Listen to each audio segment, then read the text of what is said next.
Welcome to Common Sense Parenting with Pam, the podcast where we simplify parenting with common sense tips, real life scenarios, and a little bit of humor along the way.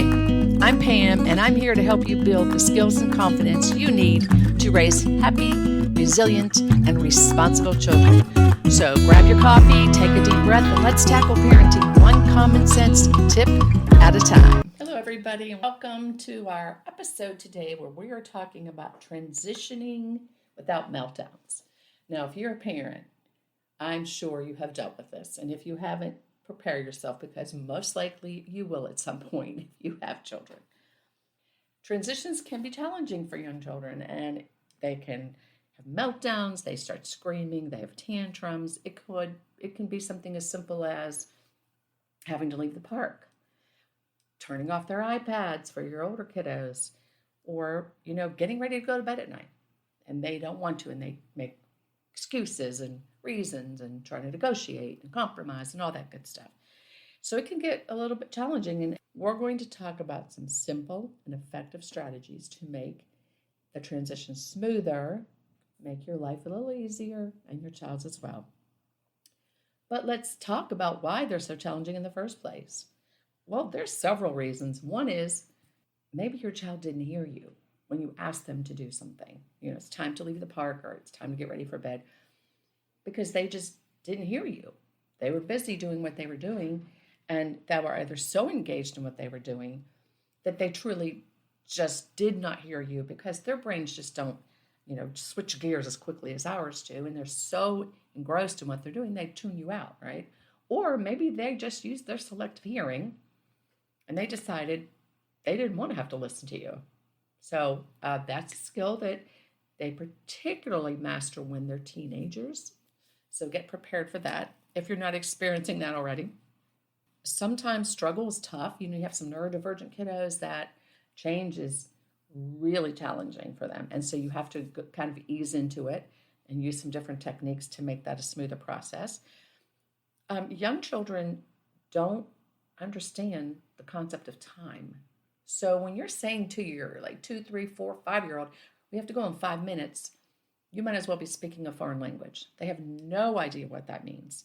So we're going to teach you some techniques you can use instead. And then those sudden changes. So some children, they can ease into changes a little bit better than others. And some of those sudden changes without you giving warning, that can really trigger their frustration, their resistance, and then that's when they have those full-blown meltdowns sometimes. What do you do about it? How can you handle this? Well, here we go. Here are some simple ideas and things that you can do to make things smoother. So number one, we all know this, you give advance warnings, obviously. So you have to let them know that a transition is coming so they have time to prepare. For example, with older children, you could say in 5 more minutes we're leaving, or for younger children, 2 more times down the slide, and then we need to go. And here's an example. I had my 3-year-old grandson yesterday at an indoor play place, and it was getting ready to leave time, and I said, 3 more runs down that track, and we need to go, because it was like a little track that you could ride a cart down, and we did that 3 more times, and then we went, and no problem. See, he knew, he was prepared. He counted them out. I even counted them out with him, so it was great. You can use timers, countdowns, or visual cues. So me saying 3 more slides down or 3 more rides down, that was like a countdown for him. We counted 3, 2, 1. You can use timers. Kitchen timers are amazing. If you're at home, use a kitchen timer. Set it, say it's going to be bedtime in 10 minutes, and you tell your children when this dings, it's time for you to start getting ready for bed. I had my grandson at my house yesterday and afternoon, and he was painting, and then he was playing with blocks, and he was really engrossed in having fun, but it was time for me to get him home. So I picked up my phone, and I set an alarm on my phone, and I showed him, and I said, when this rings, that means it's time to stop and clean up. And I set it for 3 minutes, and the minute it went off, he immediately stopped what he was doing, and he cleaned up the blocks. I didn't have to repeat myself. So it's a wonderful tool to use. So use those apps on your phone, particularly with older kids. You can use those. And then you can use visual cues, like the sand timers. You put those sand timers down and you say your daughter's at the table doing her art and you need to use the table to serve dinner shortly. You can set a sand timer on the table and turn it over and say, as soon as the sand gets to the bottom, it's time for you to start cleaning up. So you set it, she's got that visual cue, and as soon as that happens, she can start cleaning up. The other thing you can do is use a whistle. Now, I did a Facebook Live about this very topic, so you can go back and watch that if you want, but I have 6 grandchildren that live in the area, 2 that live about an hour and a half away. And the one day I was at the park with 6 of my grandchildren. They were ranging in age from 2 to 13, 12 at that time. And it was me. And we're at the park, and they're running around, and what I told them before we went into the park was, I have a whistle, just like a whistle a ref would use or a coach would use. Had it around my neck. I said, when you're playing, the minute you hear this whistle, you are to stop and come to me, check in. So I would blow the whistle. Now, do people look at me? Yes. There were people at the park going, what is she doing? But all 6 of my grandchildren ran to me. Now, the younger ones, they had to be reminded a couple times. But so we practiced this. And then I blew the whistle when it was time to go. I blew the whistle. They'll come running over. I said, okay, guys, it's time to go. Use what you can where you are. I mean, it worked for me. I personally, some people say, why be embarrassed to do that? People are looking at me. I don't really care what people think of me. I haven't for a very long time. So it didn't bother me to do that. But it worked. It worked. Use what you can. So you can create also like countdown cards, which are index cards with 5, down to 0.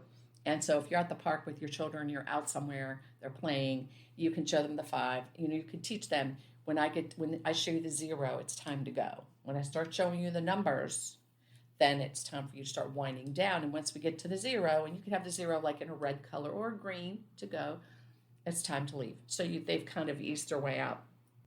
You can use the traffic light system, which is similar. It's index cards, and you have a green, say, circle on there for that means it's time to play. Yellow is 5-minute warning, we're going to clean up. Red means stop. Now with the younger children, once you get to stop, that would be the time they clean up. With the older children, once they see yellow, that's their time to start cleaning up. So the younger children aren't going to understand that. And you can use music. When I had my childcare home and it was time to clean up, I would put a song on, the same song every day. And I wouldn't say a word. And I just put the music up loud enough so they could hear it, because they were engaged in free play. So they're really engrossed and having fun. But I would put the song on. And now, would they immediately stop what they were doing and start cleaning up? No. But probably within about 20, 30 seconds, they realized that they were hearing the music, and they knew that was their signal to start cleaning up.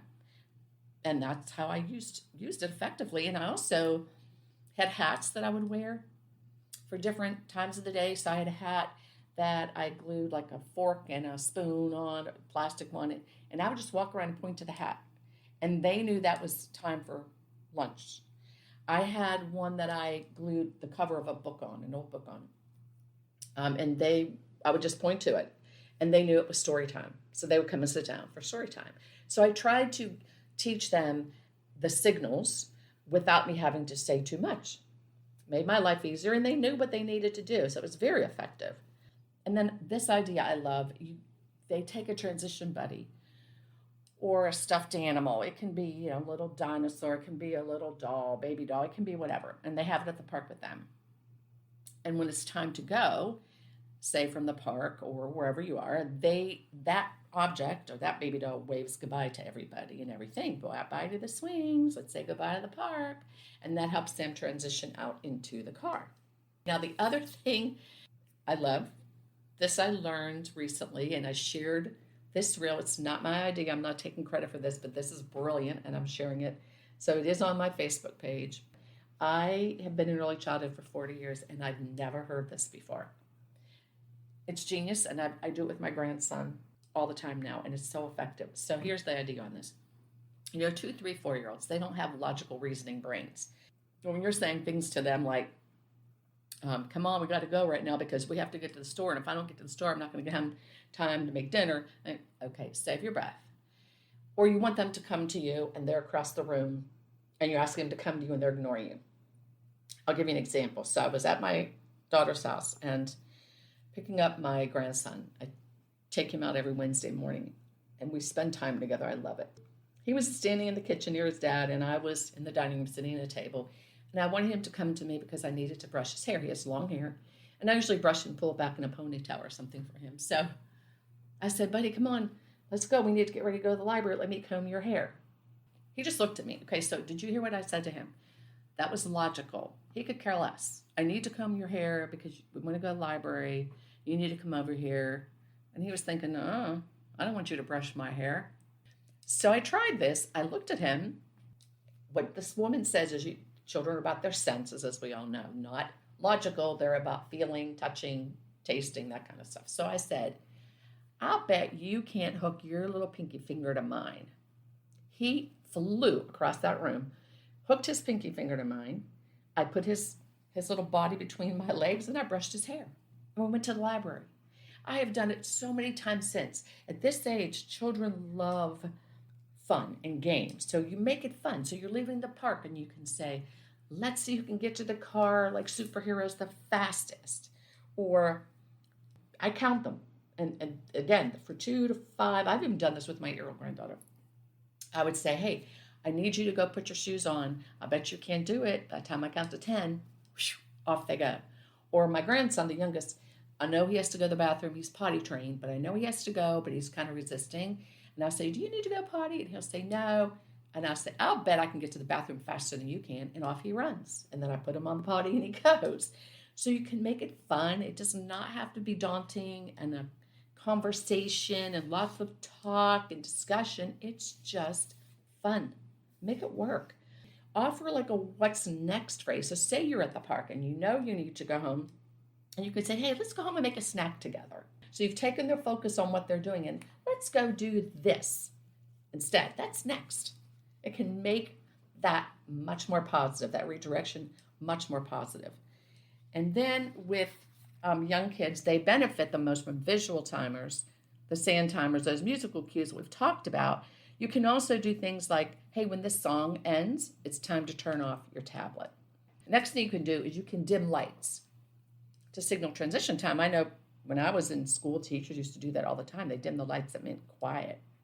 You can dim the lights to get their attention to say, hey, when I turn the lights down, that means it's time to put your stuff away and get ready for bed.